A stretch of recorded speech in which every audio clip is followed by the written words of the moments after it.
Hi guys, good morning. ഇന്നെനിക്ക് നിങ്ങളെ കാണിക്കാൻ വേണ്ടി ഒരു അതിഥിയുണ്ട്, കണ്ടോ? ഞാൻ ഇൻസ്റ്റയിൽ ഇന്നലെ സ്റ്റോറി ഇട്ടിട്ടുണ്ടായിരുന്നു. ഞാൻ ഇന്നലെ നല്ല പ്രൊഡക്റ്റീവൊക്കെ ആയിട്ട് കുറേ കാര്യങ്ങളൊക്കെ ചെയ്തു. അപ്പോൾ ഞാൻ വിചാരിച്ചു അമ്മേനെ കുറച്ച് സഹായിക്കാം. അപ്പോൾ അമ്മേനെ സഹായിക്കാൻ വേണ്ടിയിട്ട് ഞാൻ കിച്ചണിൽ വന്ന് ഒരു ബിരിയാണി ഉണ്ടാക്കാൻ വേണ്ടിയിട്ട് ഞാൻ സവാള കട്ട് ചെയ്തു. അപ്പോൾ കട്ട് ചെയ്തുകൊണ്ടിരുന്നപ്പം ഞാൻ യൂഷ്വലി വെജിറ്റബിൾ കട്ടറിലാണ് ഞാൻ ഇതൊക്കെ കട്ട് ചെയ്യാറുള്ളത്. അപ്പോൾ അത് കൊച്ചിയിലായിരിക്കുന്നത്.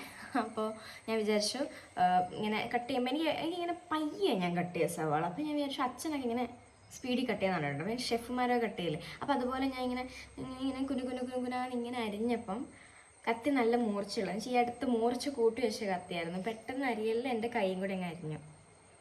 പിന്നെ 5 സെക്കൻഡ് എനിക്കൊന്നും ഓർമ്മ ഉണ്ടായിരുന്നില്ല. ഞാൻ പിന്നെ നോക്കിയില്ല. ഇങ്ങനെ കൈയും പൊത്തിപ്പിടിച്ച് ഞാൻ നിലത്ത് കുറേ നേരം ഇരുന്നു. ബിക്കോസ് എനിക്ക് ചോര ഉണ്ടെങ്കിൽ എനിക്ക് തല ഓർമ്മ.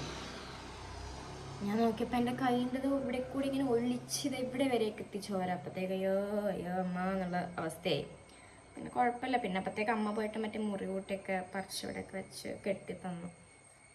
ഇത് മറ്റേ ദിലീപിൻ്റെ മറ്റേ സിനിമയില്ലേ, അതിനകത്ത് തൊപ്പി വെച്ച് എന്തോ കയ്യിൽ തൊപ്പി വെച്ച് ആക്കത്തില്ല, അതുപോലെ ഉണ്ട്. എന്തായാലും നമ്മളിങ്ങനെ അഡൾട്ട്ഹുഡിലോട്ട് കിടക്കുമ്പോൾ ഓരോരോ പ്രശ്നങ്ങളല്ലേ. ഇടിവെട്ടിയവൻ്റെ തലയിൽ പാമ്പ് കടിക്കാന്ന് പറയുന്നവർ ഓരോന്ന് മാറുമ്പോൾ ഓരോന്ന് വരുന്നത്. എന്തായത് കുഴപ്പമില്ല. ഞാൻ എന്തായാലും പല്ലിച്ചിരുന്നാലും കഴിക്കട്ടെ. ഓക്കെ, ഇന്ന് നമുക്ക് ബ്രേക്ക്ഫാസ്റ്റിന് കോഴി മുളകിട്ടതും പത്തിരിയാണ്. എനിക്ക് പത്തിരിയും കോഴിയും ഭയങ്കര ഇഷ്ടമാണ്. ഞാൻ ആക്ച്വലി അമ്മേൻ്റെ അടുത്ത് പിടിയും കോഴി ഉണ്ടാക്കാൻ പറഞ്ഞിട്ടുണ്ടായിരുന്നു. പക്ഷെ അമ്മയ്ക്ക് മറ്റേ പാൽപ്പിടി ഉണ്ടാക്കാൻ അറിയില്ല. പിന്നെ കുഴപ്പമില്ല, നെക്സ്റ്റ് ടൈം ഉണ്ടാക്കാമെന്ന് വിചാരിച്ചു. അപ്പോൾ നിങ്ങളൊക്കെ ഒബ്സഷൻ മൂവി കണ്ടോ? ഞാൻ കണ്ടു. എനിക്കത് അത്ര എനിക്ക് ജസ്റ്റിഫൈഡ് ആണത്. എന്ന് വെച്ചാൽ അത്യാവശ്യം ഗേൾസൊക്കെ തന്നെ സീരിയസ് റിലേഷൻ ആകുമ്പോൾ കുറച്ച് ഒബ്സസ്ഡൊക്കെയാണ്. പിന്നെ അവൻ മറ്റേ കാലാജാദു ചെയ്ത് അവള് എന്താണ് അവൾ ഒബ്സസ്ഡ് ആവണമെന്ന് പറഞ്ഞിട്ട് പിന്നെ ഇവൻ വേറൊരു പെണ്ണിൻ്റെ അടുത്ത് അങ്ങനെ ക്ലോസ് ആവാൻ പാടുണ്ട്. ക്ലോസ് ആയി എന്നല്ല, ഇപ്പം എന്താണ് അതിപ്പോൾ അങ്ങനെ സംഭവിക്കുകയുള്ളൂ. പിന്നെ എനിക്കതിൽ പ്രത്യേകിച്ച് പ്രശ്നമൊന്നും തോന്നിയില്ല.